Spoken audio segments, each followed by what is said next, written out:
The Chauvin trial was not just a trial of a single man. Many believed that our current system of policing was also on trial, and that is exactly what our next guest thinks. In a post-verdict statement, Will Jawando said, quote, "We are better served by a system that shows it can be held accountable, and we have to, quote, fundamentally transform these systems." Democratic strategist and council member at large of Montgomery County, Maryland, Will Jawando joins us to weigh in on the types of systemic changes he'd like to see for policing. Will, welcome back to the program. Yeah, thank you. Thank you for having me, and great to be with you on an important topic. Yeah, absolutely. And in light of yesterday's verdict, what do you think some of those systematic changes that are most important from your perspective right now are? Well, one of the things I also said yesterday was that, it's a straight line from the slave patrols of the 1700s in the Carolinas, the formation of our police force in this country, to the knee on George Floyd's neck.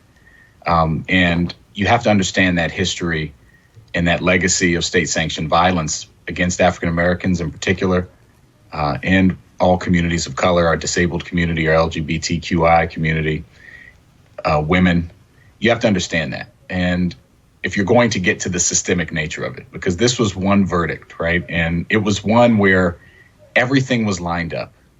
You had courageous witnesses who bore witness to a murder for 10 minutes and recorded it all, didn't turn away while they yelled at law enforcement to save his life, while George Floyd asked for his own life, called for his mother.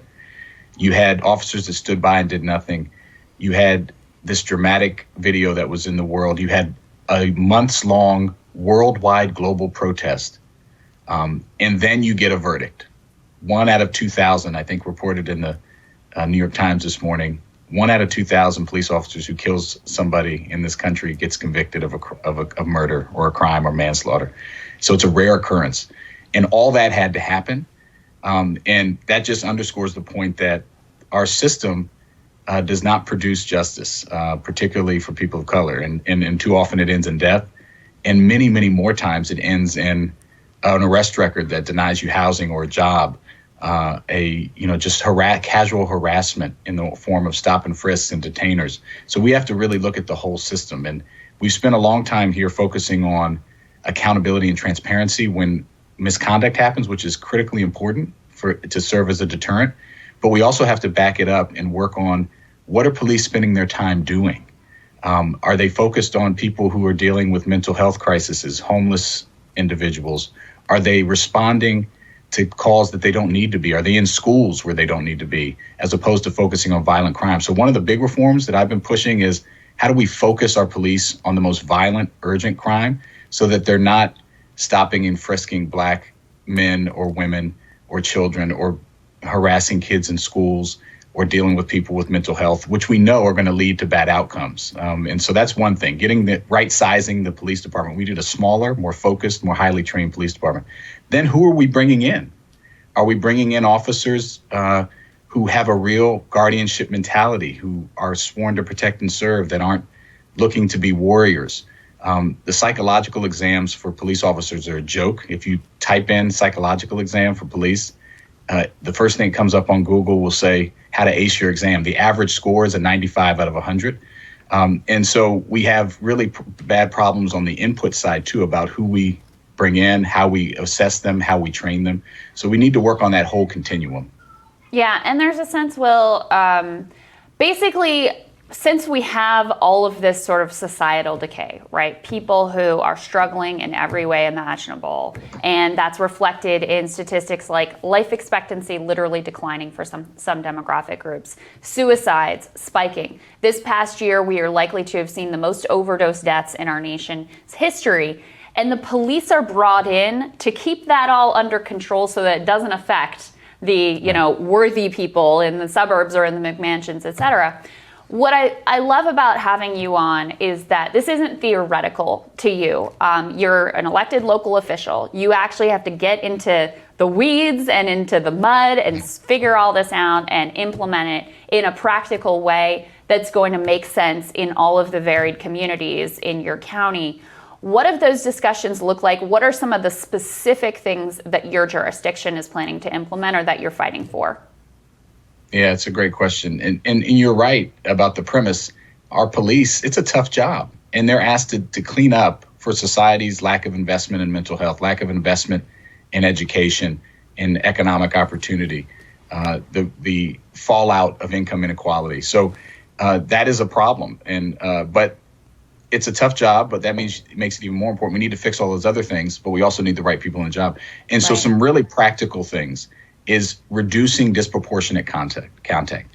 We're studying right now, can we move police out of traffic enforcement? We know in my county, if you're an African American, you're 3 times more likely to be pulled over than a white resident.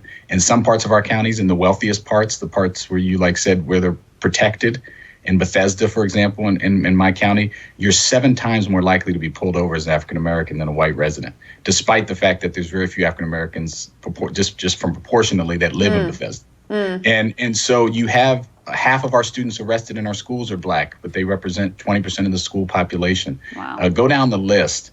And so one of the things we need to do is get police out of the things that they shouldn't be involved in. Low-level drug offenses, dealing with people with mental health in our schools. We just won a big victory of police will not be in our schools next year. I've been pushing that for over a year. And we're going to have a task force on what are the support students need, like restorative justice, mental health counselors, psychologists, and the like. So we need to get them out of things that they shouldn't be doing, because that will reduce negative outcomes. But then we need to invest in what they should be doing, right? No one's saying I'm not in the camp of that there shouldn't be police. We need to work on violent crime and closure rates, things like murder, homicide, armed robbery. Let's have people focusing on those things. And then let's train people better and bring them in. So things like removing them from traffic enforcement, focusing on mental health models for people who need mental health. Our jails have become mental health waiting centers. That's nationally. We're not an exception to that. We started to make those investments in mobile crisis teams and to move away from police. When a call comes into 911, the people who answer are able to assess in a culturally proficient and competent way who needs to be deployed. Does it need to be police, or can it be a crisis intervention counselor? And so that we're moving to systems like that. And then I've often said also, we need to pay police more. This is a controversial thing. If you want to have high standards, just like for teachers, you need to pay people correctly so that you can bring people in that are qualified and trained to work in a diverse community like ours, where we have 4 of the top 10 most diverse cities in the country. And then we need to expand their training. And police in this country are trained at the lowest levels of most of the industrialized world.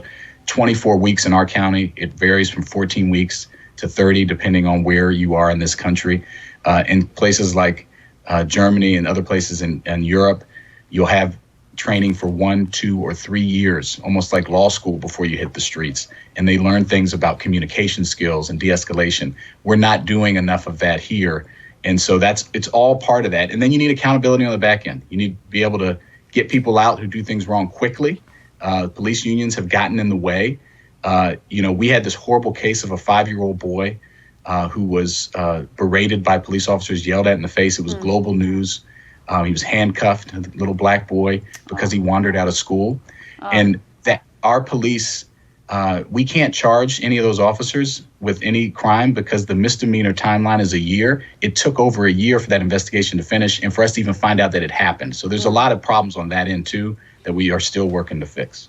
Yeah. Will, I think so important to have your perspective today. Thank you so much for taking the time to join us. Thank you. Thank you for having me. Of course. We'll have more Rising for you after this.